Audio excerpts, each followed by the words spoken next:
Кудайдын чакырыгы 12 август.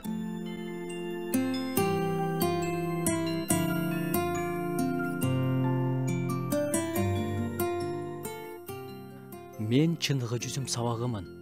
Атам болсо жүзүмчү. Менин ичимде болгула, ошондо мен силердин ичиңерде болом.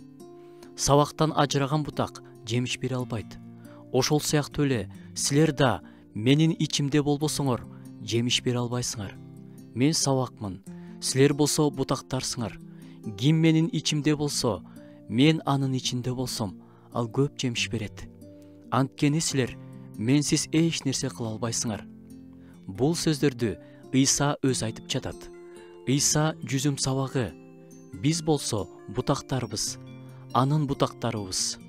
Бутактарды сабактан бөлүп сындырып алса, ал сабактан өмүрдүн ширесин ала албай калат да солуп жок болот. Сабактан сындырылган бутактан жемиш күтүү бул акылсыздык. Бутак сабакта болгондо гана тирүү болот. Сабакта болгондо гана жемиш алып келе алат.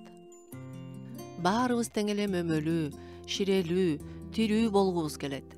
Бул үчүн биз болгону сабакта болуубуз керек. Ыйса менен жакын байланышта, анын сөзүн үзгүлтүксүз окууда болуубуз керек. Өмүрдүн булагы жалгыз Ыйса. Эч нерседен жана эч кимден көз каранды болбойлу.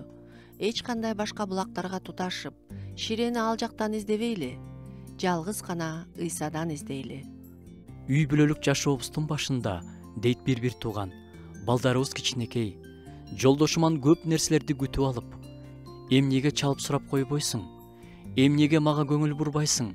Деп таарынып, тынчтыгымды жоготуп, кубанычымды жоготуп, жолдошумду да көп беймаза кылдым.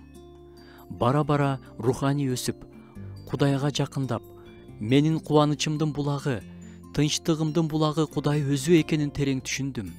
Азыр мага Кудайдын сүйүүсү жетиштүү. Мен Ыйсанын бутагымын. Андан гана күч алам, тирүү суу алам.